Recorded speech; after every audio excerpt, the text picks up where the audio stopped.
Hi, I'm Charlene Freeman, and welcome to my watercolor tutorial for painting some simple daisies in a tin cup.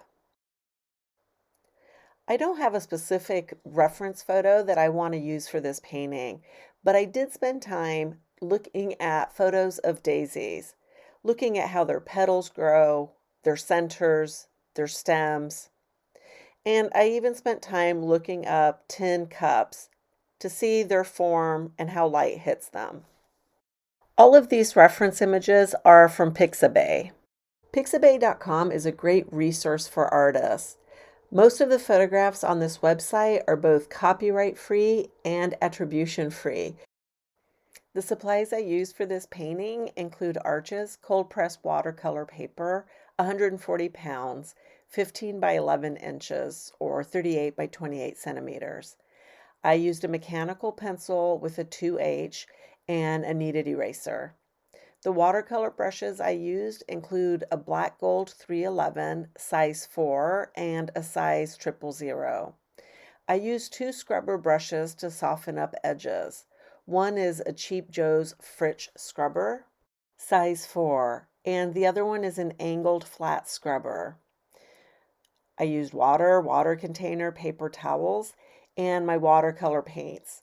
All my paints are Daniel Smith. The colors I use include New Gamboge, quinacridone purple, manganese blue hue, French ultramarine blue, Van Dyke brown, and sap green.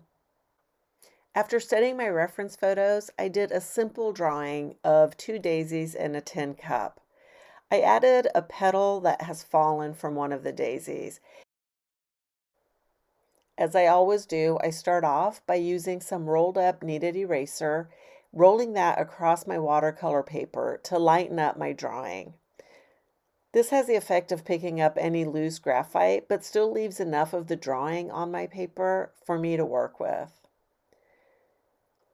I start with the smaller of my black gold brushes, the 000, and using just water on my brush, I'm picking a few of the petals on my daisies to wet. I'll come in later with some watery quinacridone purple mixed with watery manganese blue hue and drop it into these wet petals. I love using purple and manganese blue hue to create shadow colors on white subjects. So the color I'm dropping in now will work as shadow shapes or light reflections on the daisy petals. Not on all of them. And notice that after I put the paint down, I go in with a damp brush. I no longer have paint on my brush, and I'm softening those paint strokes. Some areas they're a little bit darker than I want, so I just tap on them with my towel and pick up that excess paint. Notice that I didn't really overmix the manganese blue hue on my palette with the purple. I almost have them still as separate puddles. I dip my brush first into one color, then into the other, and as I paint the shadows, some will be more purple, some of them will be more blue, just as the paint falls off my brush. I create another puddle of manganese blue hue on my palette, and with that watery hue and watery quinacridone purple, I start painting in the shadow on the white tin cup. And now I've added French ultramarine blue, and I'm starting to do the darker blue edging on both the handle and the cup itself. As soon as that blue touches the shadow that I painted earlier, because it is still wet, the blue softly diffuses into it. I add a touch of Van Dyke brown into the mix to paint towards the bottom of the cup. And then I start bringing over the paint to the light side of the cup. Less paint, more water, so that the cup definitely has a shadow side and then a lighter side. My brush is barely damp and I'm just pulling down the paint that's already on the paper. I'm not adding more paint.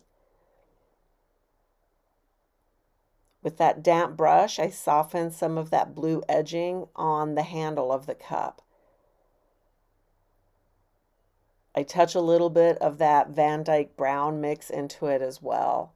I leave the top of the handle wider than the bottom of the handle, since the top would be getting more light. And while everything is still damp, I pick up fairly thick French ultramarine blue with a touch of Van Dyke brown into it. I use this darker, thicker paint to paint in the darkest parts of the cup. The bottom of it, where there's a shadow where it's touching the tabletop, the edging on the handle, and the top lip of the cup. While I let that dry, I go to New Gamboge and I paint in the centers of my two daisies. Notice I don't paint the entire center in. I leave a little white bit of paper as the highlight of the center. I'll come in later and soften those highlights. And now I want to approach that background. So I pick up my larger brush and turn my paper for easier access to the corner where I will start. And painting a nice dark background on this painting, especially around and behind the daisies, will definitely help push them forward and create the illusion of white flowers. For my background, I'm using a mixture of French ultramarine blue and Van Dyke brown. I don't mix a big puddle of it because I want to change this mixture as I work my way around. Here you see me adding sap green to the mix. I'm painting on dry paper, and my paint is a pretty thick consistency. I would say a whole milk consistency. I don't want to have to paint this background several times. And if I paint it too watery, I know I'll have to come in and darken it up with more layers. So that's why I'm going in pretty dark right from the start, hoping to nail it on one go. Notice that I don't paint the background right up and against that yellow center of that daisy.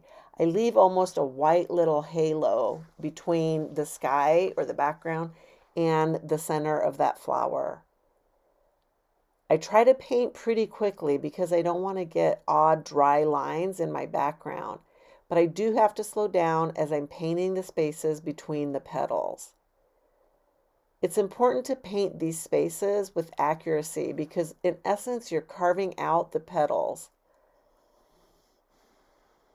And you can see how my background colors change slightly every time I dip my brush back into my palette to pick up more colors. I want to be sure I'm going for variety. Sometimes it's blue mixed with brown, sometimes it has sap green in it, sometimes more brown. And I lighten up the background as I come down towards the bottom of the page. So darker on top and lighter as it comes down. I do try to work quickly. For example, I don't want that dark background drying in the upper right-hand corner with that hard edge. So I'm keeping my eye on that as I'm working on the bottom portion of the left-hand side. Even though it's going lighter towards the bottom of the page, I'm still using the same colors that I'm using for the background at the top of the page. I pick up more French ultramarine blue and go back to painting in between those petals. Sometimes I have just French ultramarine blue on my brush, and sometimes I dip into the puddles where there's blue mixed with the brown or with the sap green. The whole background will have just these three colors in it. And these are colors that are already going to be in my subject. So there's definitely a connection and color harmony between my background and my subject. Again, those background colors are French ultramarine blue and Van Dyke brown and sap green. To make the background a little bit more interesting, I decide that I'll have dark paint come down farther down on the page on the left-hand side, and it'll start being lighter up higher on the right-hand side. But what I have going on now is too light in that corner. So I come in to do a second pass. If you find that you're coming in to do a second pass as well, be sure that the paint you're adding as a second layer is thicker than the paint you already have on your paper. If you go in with a watery mix and touch that first layer of paint, you'll likely start creating blossoms, and that's not something I want for my background. The way to avoid that is when you're painting into a wet area, you want to pick up water and paint that has a thicker consistency than the area you're painting into. And then I start lightening up as I come down towards the bottom of the page. Now I'm even adding some of that manganese blue hue into the background. I'm painting pretty fast. Even though this video is sped up at twice the speed at which I was painting quickly. I just want to be sure that the background is nice and smooth and doesn't have odd, hard edges where maybe I let things dry for too long. I add a little bit more French ultramarine blue just underneath the cup to give it a bit of a shadow. And I also paint underneath that daisy petal that has floated to the table.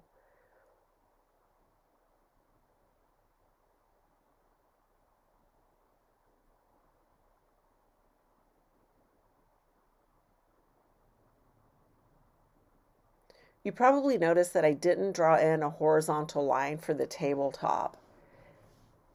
And that's because I like doing these kind of backgrounds that just sort of suggest a line for that tabletop. I find that the softness in the background helps the background not compete with my subject. So not having a hard line between tabletop and background is something I really like to do in these simple still lifes.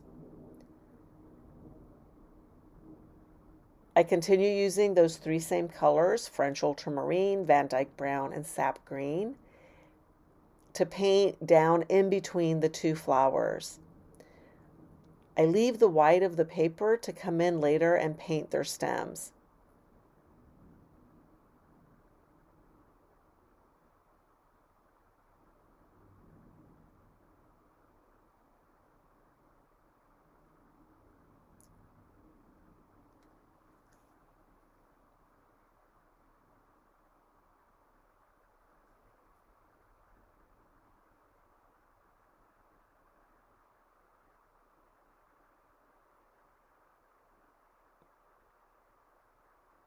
You can see I just keep making new mixes of those colors I'm using in the background.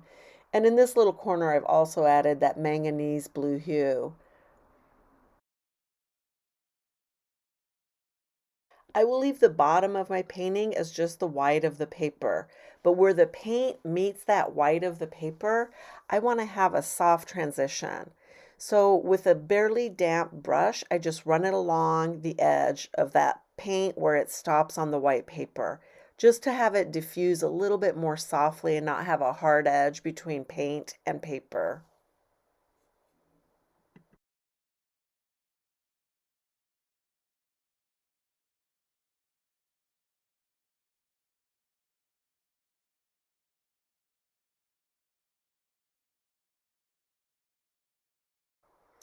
It's time to stop fussing with that background and just call it done.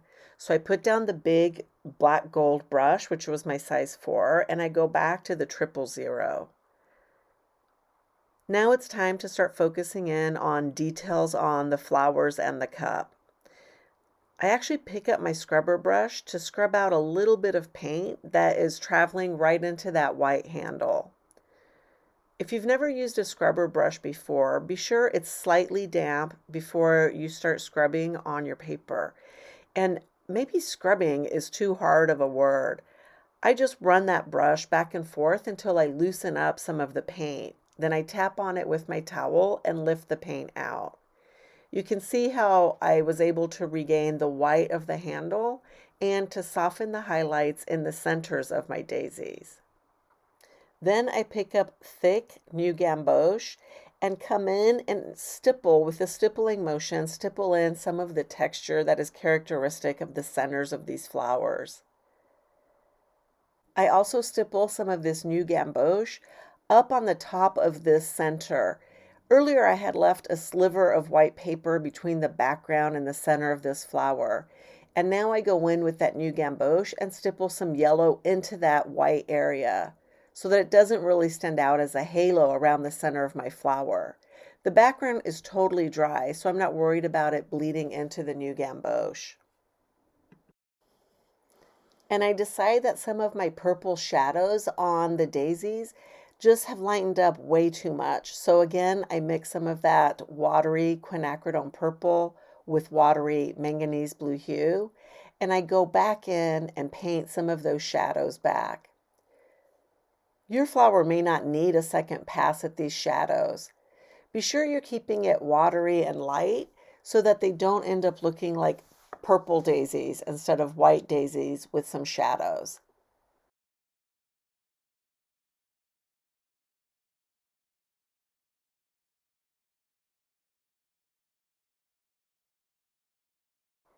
I'm just sort of hopscotching around these petals. I don't want to paint them all with the shadow.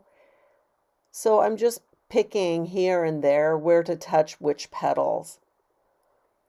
And then while they're still slightly damp, I drop in just a little bit of that watery new gamboge into some of the shadows. White is a really reflective color, so it makes sense that it would be reflecting some of the yellow of the center out onto its petals.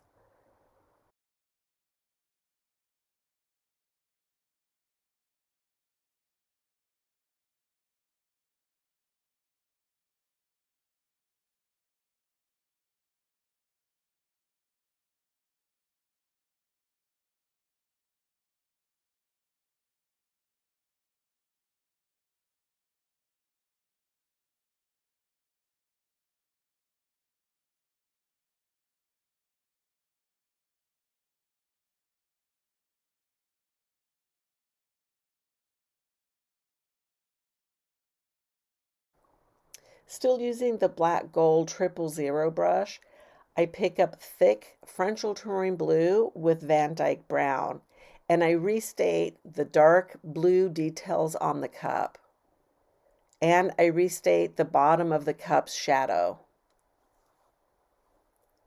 Then I rinse out my brush, and with just a little bit of water on it, I soften that shadow into the tabletop background. Having just a few really dark accents adds a lot to that cup. The contrast between the white side, the middle values of the shadow, and then these really dark accents just makes for a nice rounded cup.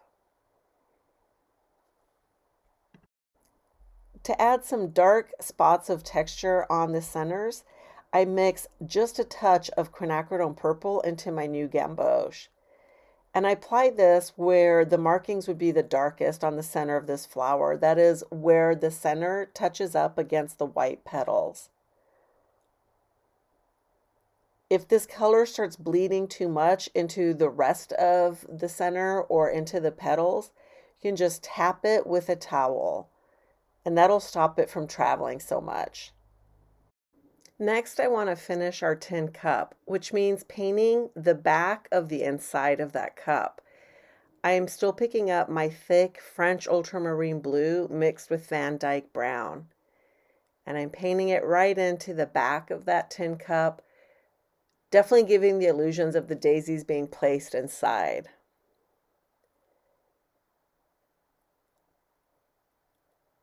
I add sap green and French ultramarine blue, and I paint in some dark stems. I leave just a touch of white paper on them.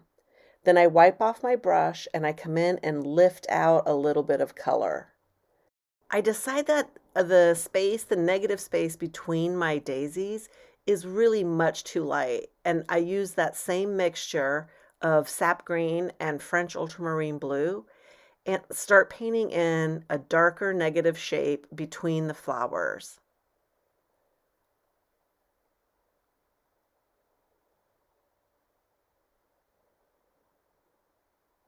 These are just personal choices I'm making, and you may not want to do a darker interior space, but I think it helps those flowers stand out even more.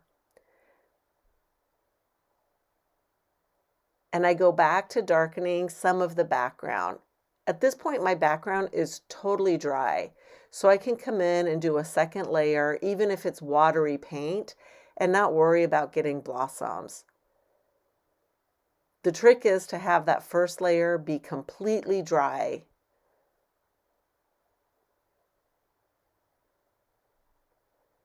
Notice again, I use different puddles of colors on my palette, and my brush goes back and forth, dipping into different colors for that background. This application is pretty watery.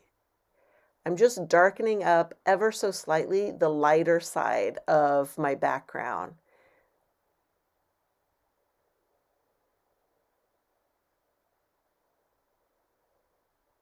I've added a touch more sap green, and I like that more as well.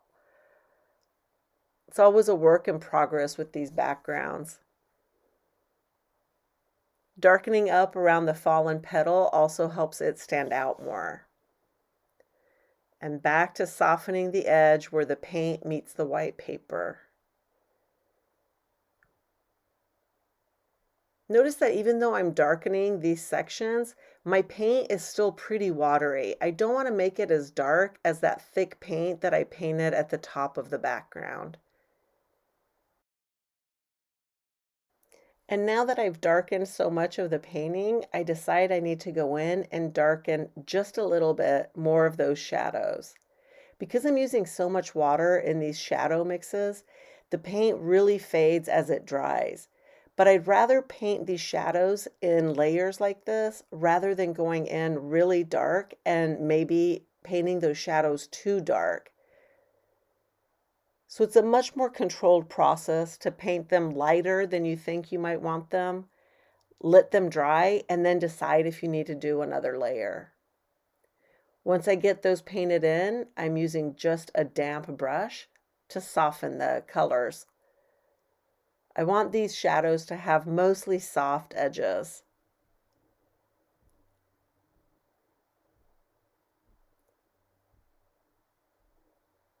There's no paint on my brush, it's just barely damp. And then I can tap out some of the shadow where I think it might be getting too dark.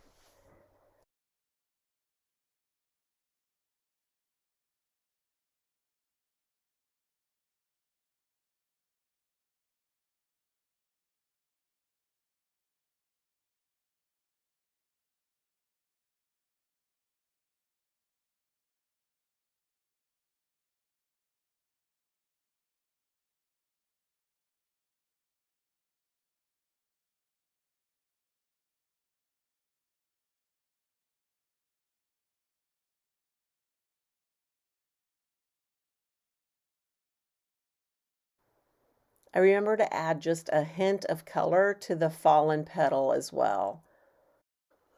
I add very watery New Gamboge to that fallen petal. Next, I pick up some Van Dyke Brown and mix just a touch of French ultramarine blue into it.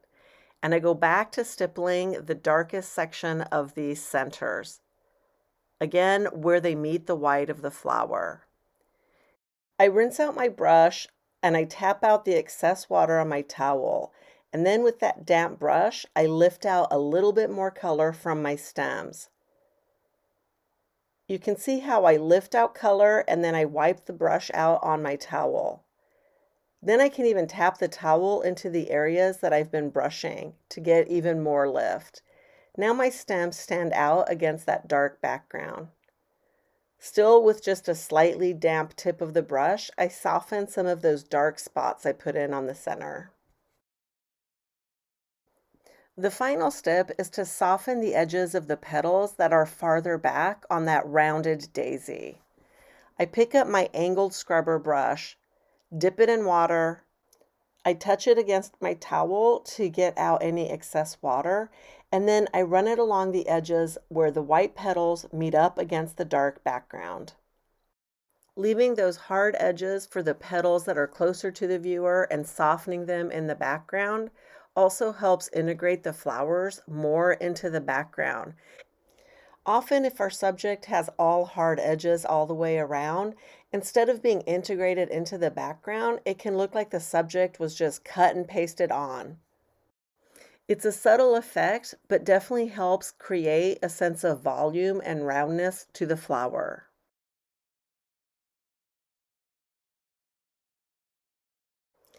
And with that, I've completed my daisies in a tin cup. I hope you've enjoyed this tutorial and that you have found it useful. And as always, thank you for joining me.